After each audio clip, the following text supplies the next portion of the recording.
All right, good afternoon, class. So today we are finally coming towards the end of chapter 6. We're going to be wrapping up the last few things for this summer 2 session. These are the last few topics we need to cover as far as integration. So in the previous section, the previous lecture, we discussed some basic integration rules. What is an integral? Why do we care? And we talked about why, if you're given a first derivative, you can use this methodology to find the antiderivative and take you back to whatever the original function was. So that's the value with integrals, or more in particular, that's the value of indefinite integrals when you have your plus c on the end. And there are other types of integrals, in particular the one that's called the definite integral. We'll see that at the end of this class in section 6.3b. So I'm not going to cover that today in this lecture. Instead, for today, we're going to be wrapping up one of the final things, one of the final strategies we can use for integration.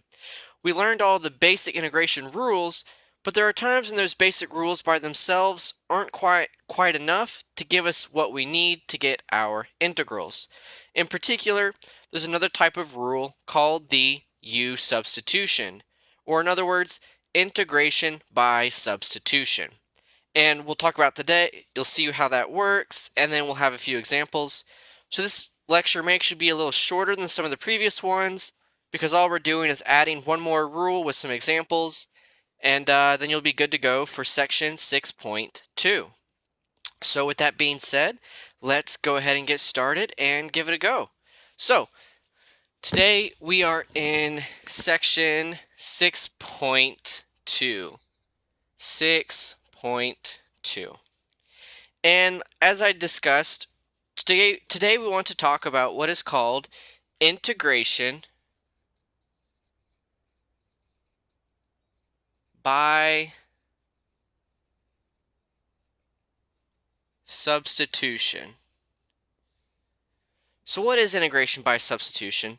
Well, this is done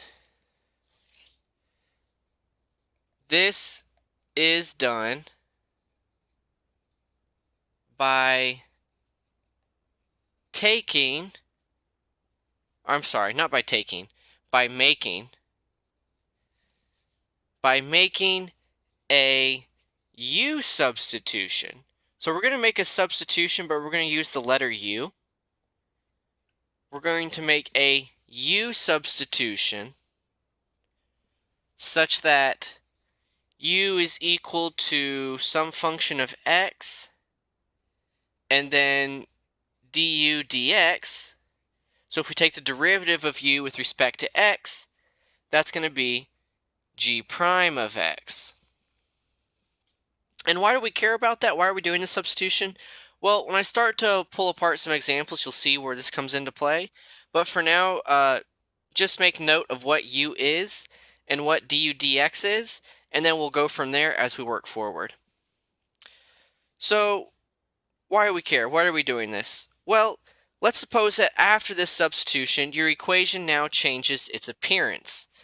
When it changes its appearance, we have some formulas we can use, which are really the exact same formulas that we had in 6.1, except now we're using them in terms of u.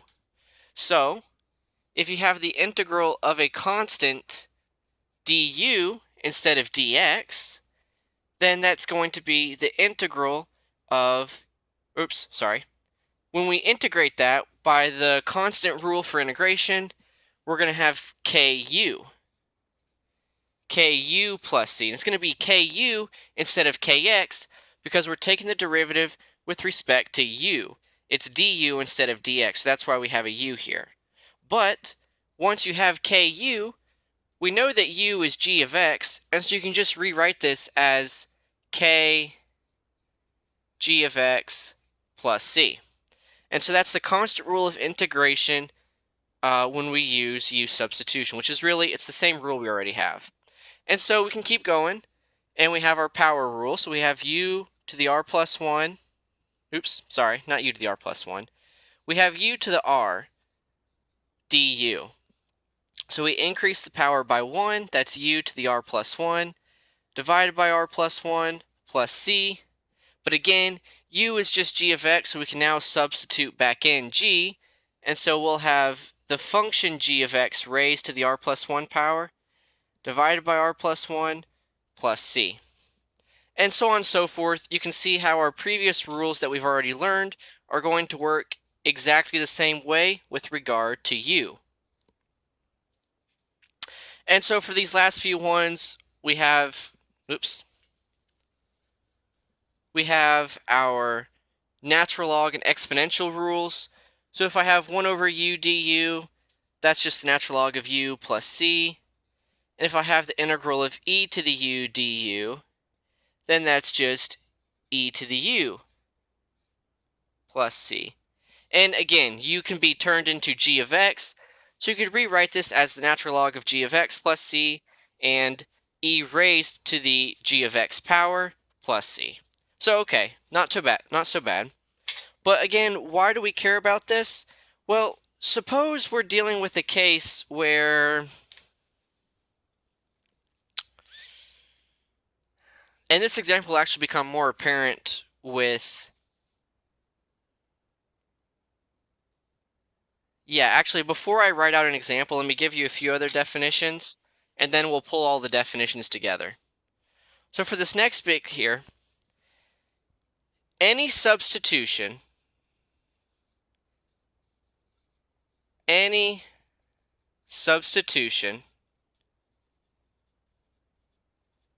made on the integrand. Now recall that the integrand is if I have a function that's g of x dx, the integrand is the actual function that we're integrating. So whatever that function. So if we're making a substitution on the integrand,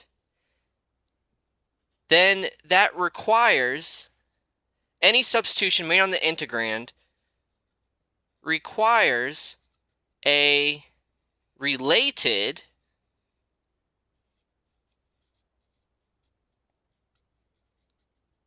substitution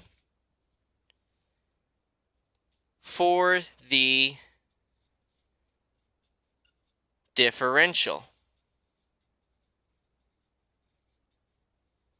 And again, what is the differential? Well, the differential is this dx business. That's the differential.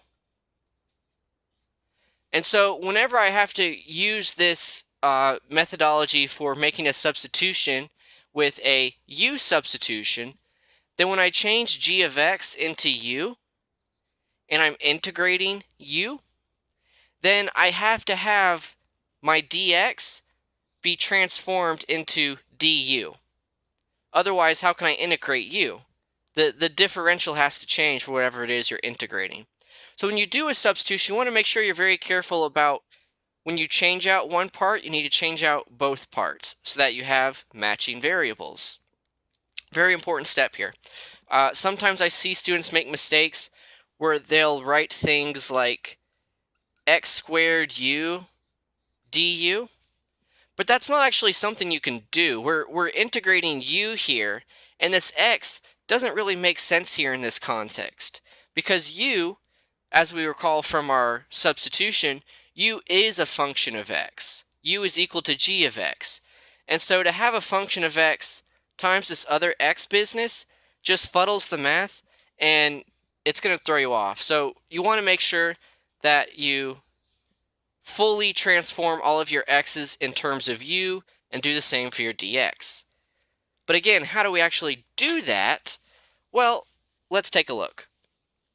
And by doing this, we're going to have to use this u is g of x and du dx is g prime of x. Well, how do I mean? Well, let's suppose we're using the function, suppose we have the integral that is, let's see, and I want to be careful about how I write this, because I want to make it an easy example first.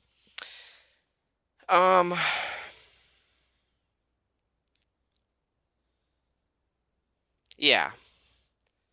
Suppose we have x squared plus 1 cubed, and this is for inside the parentheses we have x squared plus 1, outside we have it raised to the third power, and then suppose we have a 2x on the outside and dx. This is the integral we want to solve.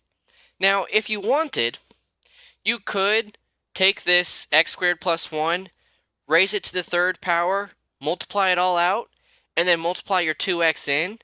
And once you've done that, you're going to have some long, messy string. And then you're going to integrate each part separately the same way as we did in the previous section for 6.1. And that will work. That will get you to the correct answer. But there's a faster, I think more straightforward method that we can use here, and that's use substitution. So what do we do here? What are we substituting? Well, in general, you want to substitute whatever has the greatest power. So here we have x squared plus 1, and here we have an x on the outside. So our best bet is probably going to be to use x squared plus 1. That, and you also want to use what's inside parentheses or what's inside of stuff that's raised to another power. In general, those are going to be the things you want to use. Why is that? That really just comes from practice with solving these problems. You start to learn that, oh, certain things are better to pick than others for your u, but you'll see what I mean as we work through this problem. So I want to pick the inside part to be my u. So I'm going to say u is equal to x squared plus 1. Okay, so far so good. Now what? Well, now that I've selected my u, I've found a way to substitute for my integrand, but I still need a substitution for the differential. So what do I do here? I'm just going to take the derivative of u. So this is the derivative of u with respect to x, du dx. And so that is equal to 2x. Or in other words, if I want to solve for du by itself, I can multiply the dx to the other side, and I'm going to have du is equal to 2x dx. So now I have a substitution for my differential, and I have a substitution for my integrand. But when I look back at the original problem, do I have all the parts I need? Well, sure I do. X squared plus 1, that's u, so that'll take care of this inside business. This 2x and dx, that's my du. du equals 2x dx. And so now I can just substitute and simplify this integral into the form u to the third power. And then the 2x dx, that just becomes du. And so my final answer, when I integrate this, now I just have to do the power rule, and this is a lot easier to do now. So this is u to the fourth divided by 4 plus c. And then the final step is to plug back in whatever u was. So what I actually have here is x squared plus 1 raised to the fourth divided by 4 plus c. And that's it. That's your final answer here. And so what would have been a messy thing of multiplying out this cubic here, and then you got to multiply it all by 2x, and you got this long string of plus minus stuff, and then you got to integrate each part using the power rule, so on and so forth. You can quite easily tell that that's going to become very tedious, very long, and very time consuming. Whereas here, this was just a simple two-step substitution here. We plugged in u, we found du. Lucky for us, we had du here, 2x dx. Make your substitution, and then you just go along the way you normally would. And this gives us a very nice, a very clean answer. And if you were to multiply this guy to the fourth power, multiply it all out, and divide by 4, it's going to give you the same answer you would have had up here, just in a much longer, tedious format.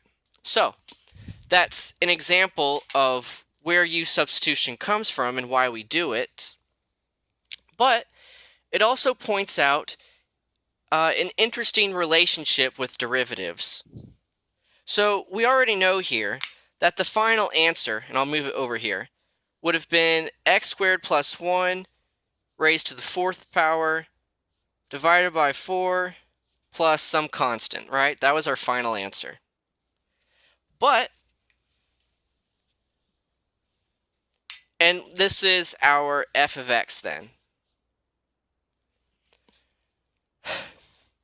Excuse me, I think I'm about to sneeze.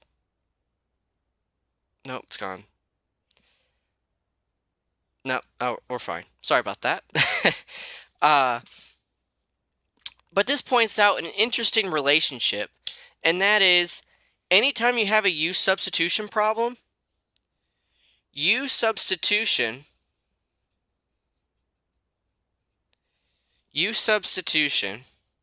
is used when the original derivative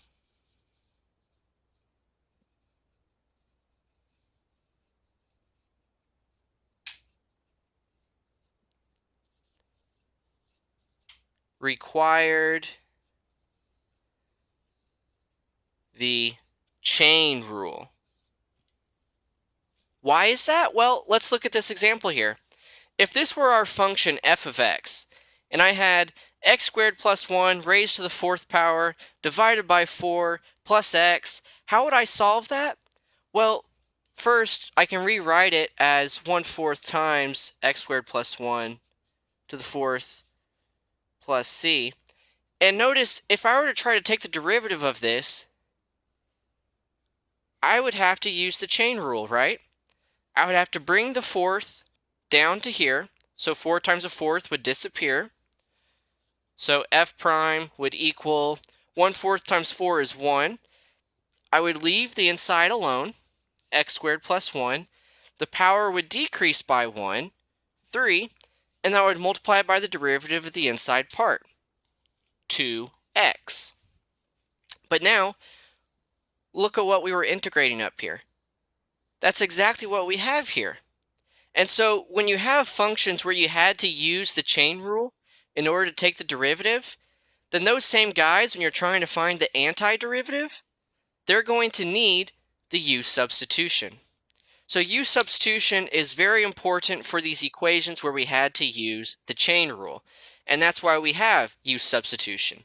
And if you look back at all the examples we had yesterday in 6.1, none of them needed the chain rule if we were to work backwards and take the derivative.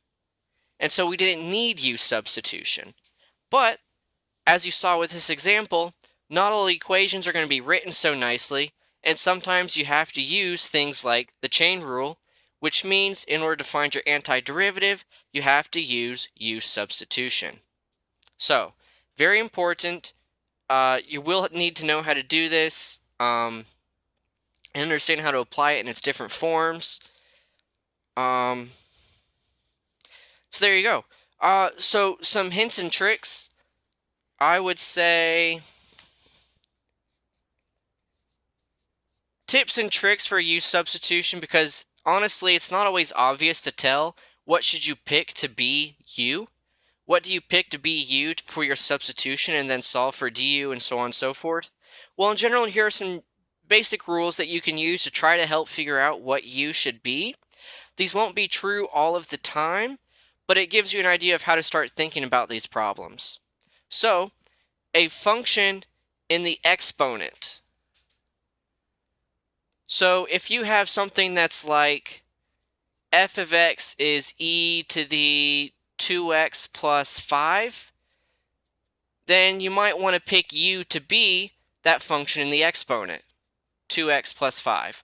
So that's the first one. Pick u to be what is in the exponent. So that's tip one when you're looking at a problem, trying to figure out what to do. Next, the expression in parentheses. the expression in parentheses. And this is like the last example we had, where it was 2x times x squared plus 1 cubed.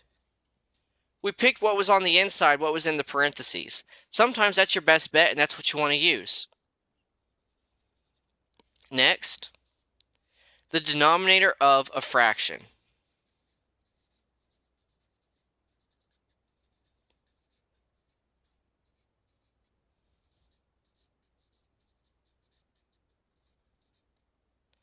And why would we want to do that? Well, suppose you've got something like, maybe something like 2x divided by x squared plus 1.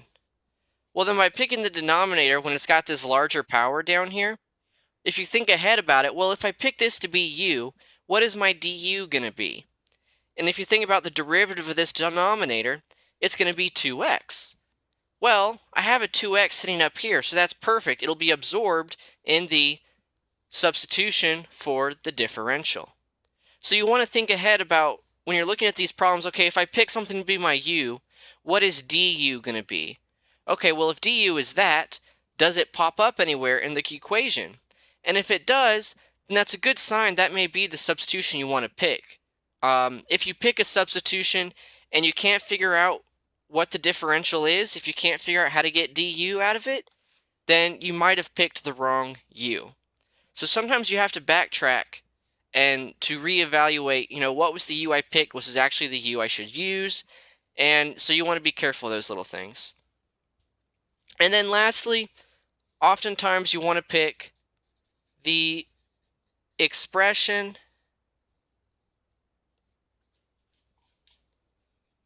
under the radical. So you have something that's like f of x is equal to the square root of 2x plus 1. Well, in 6.1, we had examples where what is the integral of x to the 1/2? So we know how to do that, but in this case, we have an expression under the radical. And so you can't just apply the power rule willy-nilly, and you have to actually think about, okay, well, if I substitute u, then I'll have u to the 1/2. Well, if I have u to the 1/2, I know how to integrate that. That's the same as x to the 1/2. But before you can integrate u to the 1/2, you want to make sure that your dx and your du match up. And so you want to be careful of that, and these are just a few pointers for how should I pick u, why should I pick u. But in the end, not all these rules will always be what you want to use. This is just a way to think about it to help you start to get used to the thought process of, okay, what should I pick?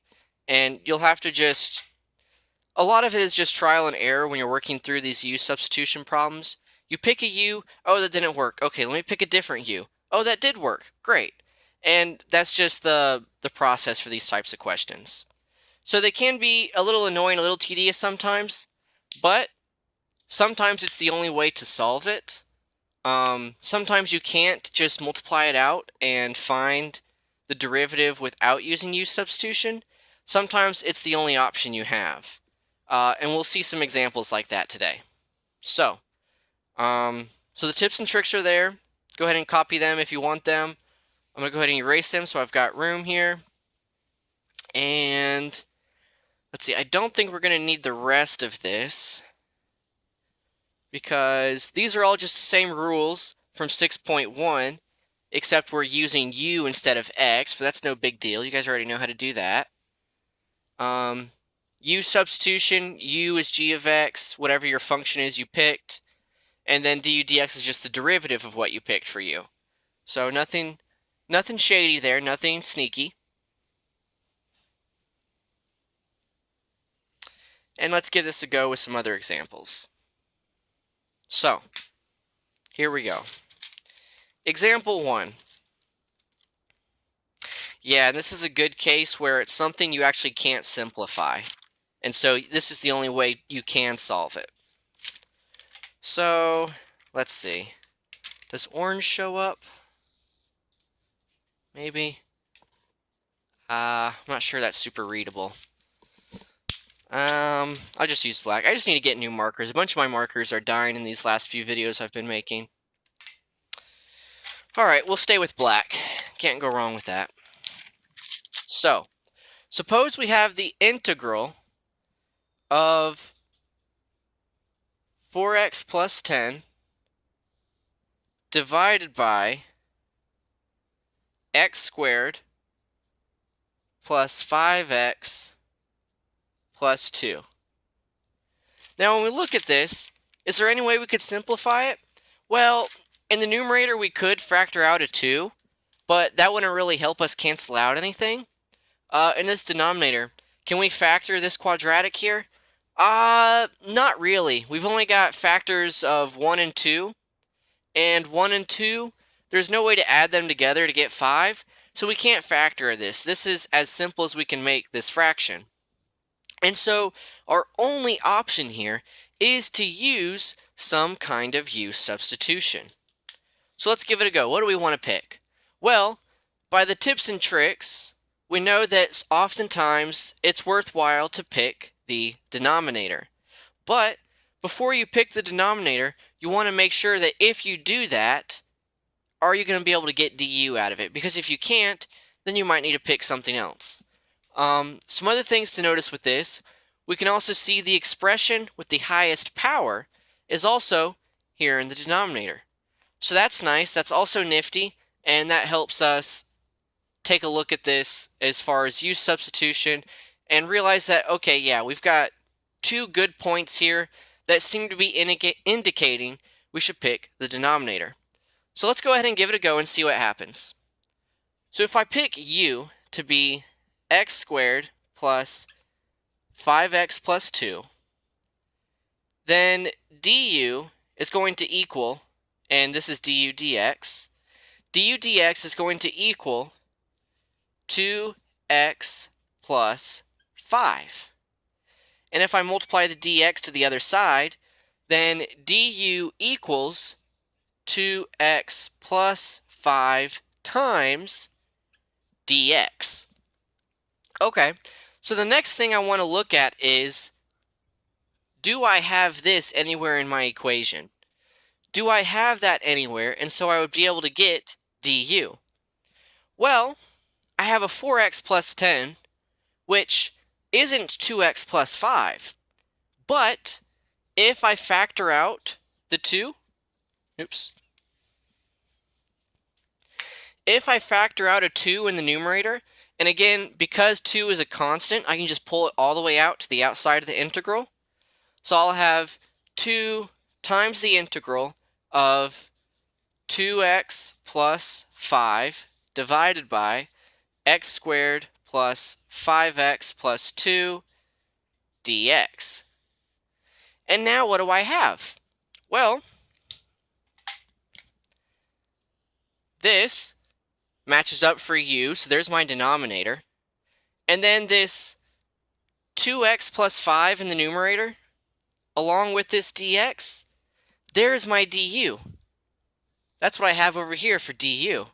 And so now I can just substitute, and I'll have 2 times the integral, the 2x plus 5 and the dx, that's going to be absorbed into the du.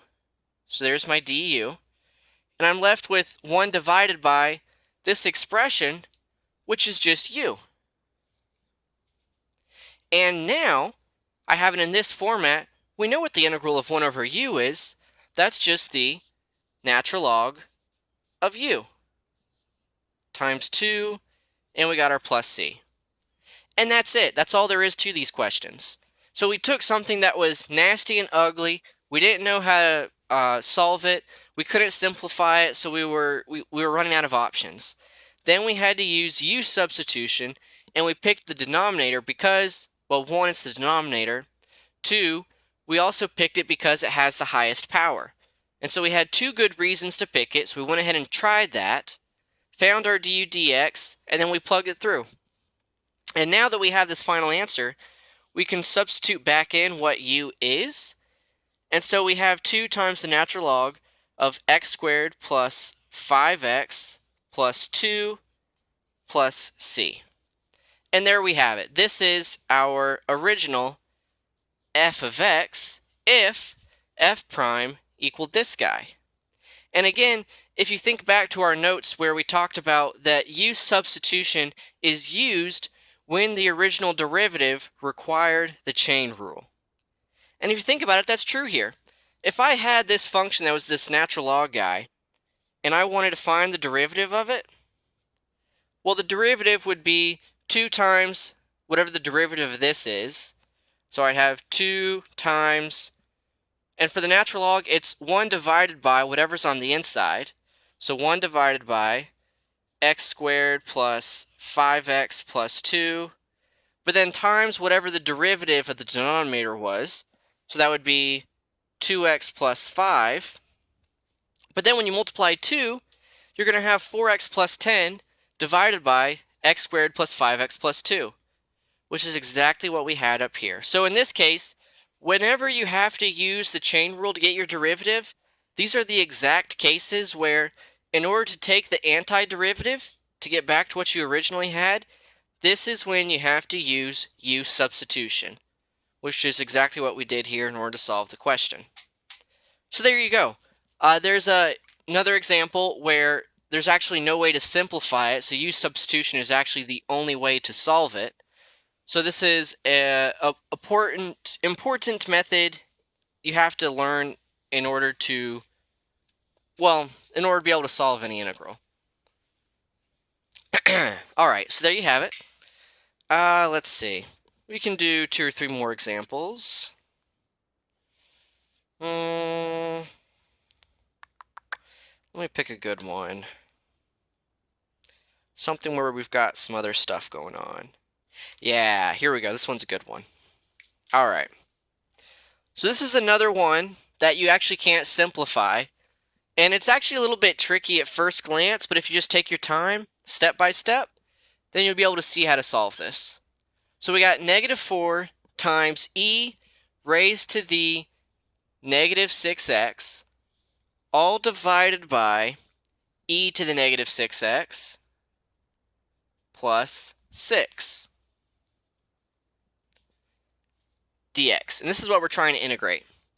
Well, at first glance, the first thought would be, okay, what if I pick the denominator? That could be a good option. Does it have a largest power? Well, I've got equal powers on the top and bottom. They're both exponential. So another thought might be, okay, well, what if I pick what's in the exponent? What if I pick -6x? Well, even if I do that, then this is going to be a weird, messy thing of e to the u divided by e to the u and some stuff, and we don't have any rules for how to integrate e to the u divided by e to the u and other stuff. We have a rule for how to integrate e to the u by itself, but I don't think we're going to be able to get that here. So that's not much help. So looks like our best bet would be to pick the denominator. So let's give it a go and see what happens. So if I pick, and my marker is dying on me. If I pick u equals e to the -6x plus 6, then what would du dx be? Well, du dx, would then be taking the derivative here. This is e to a power, but we have e to a power, and it's got some other junk up here, -6x. And we know how to take the derivative of exponentials. In fact, we actually have to use the chain rule inside of here, inside of our use substitution. So here we go.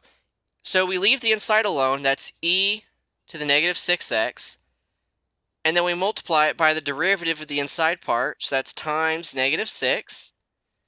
And so du dx is equal to -6 e to the -6x. I multiply the dx over, and du is -6 e to the -6x dx. Okay, so will that work? Well, looking at the numerator, I have an e to the 6x, e to the negative 6x, but I've got a negative 4 instead of a negative 6. Is there anything I can do to fix that? Well, this is actually a good example of a common problem you can run into when you're trying to do u substitution. How do we solve this? Well, when your differentials, the du and the dx's, only differ by a constant, so we got a negative 4 and a negative 6, we would like them to be the same thing, you can actually kind of cook the books by doing some arithmetic down here to force it to be what we want. So I want this negative 6 to be a negative 4. So if I take negative 6 times what, so I'll put a question mark here, would give me negative 4. Well, I'll go ahead and save you the suspense. Negative 6 times 2/3. Why? Why would I think of that? Well, if you do 6 divided by 3, 6 divided by 3 is going to give you 2. And then 2 times what will give you 4? Well, 2 times 2. So negative 6 times 2/3 will give you negative 4. So this is our candidate here that we like. But how does that help me here? Well, look at it this way. We have du equals some stuff times a dx. We have this equal sign. So as long as I do the same thing to both sides of the equal sign, that's perfectly legal. That's a step I can take, and that's something I can do. So if I multiply both sides by 2/3, then I'm going to have 2/3 du is equal to 2/3 times a negative 6, which we already know is negative 4, e to the negative 6x dx. And there we have it. Now we have negative 4 e to the negative 6x dx. And we know that is equal to 2/3 du. So it's very important that you keep this 2/3 with the du when you do your substitution. Okay, great. So let's give it a go, and let's see what happens now that we have our u and we have our du. So now when I do my substitution, I'm going to have the integral of, so this negative 4 e to the negative 6x dx, that changes into 2/3 du. So I'm going to go ahead and pull the 2/3 out, and now I've got my du off to the side. Okay, so that takes care of my numerator. Now what do I have for the denominator? E to the negative 6x plus 6, well, that's just u. And now that I've done the hard work of figuring out what u is and figuring out what du is and how to get du, this now simplifies into a very easy integral. And what's the integral of 1 over u? Again, that's just the natural log. So we have 2/3 times the natural log of u plus c. And then substitute back in for what u is, so we have 2/3 natural log e to the negative 6x plus 6 plus c. And there you have it. That is a perfectly valid final answer, and it saves us a lot of headache for trying to figure out how to solve it by using u substitution. Okay, great. So there's one more that I want to go over just to help piece together what kind of problems you might see in 6.2, so you can be fully equipped to answer all of the possible questions in Hawk's Learning. You may also see a case where you have the integral of e to the 3x minus 9 dx. Now, we already know how to integrate e to the u, but I don't have e to the u right now. I have e to this junk here. So if I could substitute that junk away, then I could solve this. I could find my integral. So if I use 3x minus 9, if I say u equals 3x minus 9, then du is going to equal 3 dx. Well, I don't have a 3 dx. I have a plain old dx. So if I divide by 3, then I have dx is equal to 1/3 du. And now I have a dx I can substitute, and I have a substitution, and I have a substitution for this exponential power, and I'm golden. So I'll go ahead and do it, and now I've got the integral of e to the u. Dx is equal to 1/3 du, so I'll pull the 1/3 out. And now I just have the integral of e to the u, which is just e to the u. So my final answer is 1/3 times e to the u, which is just 3x minus 9, plus c. And there you have it.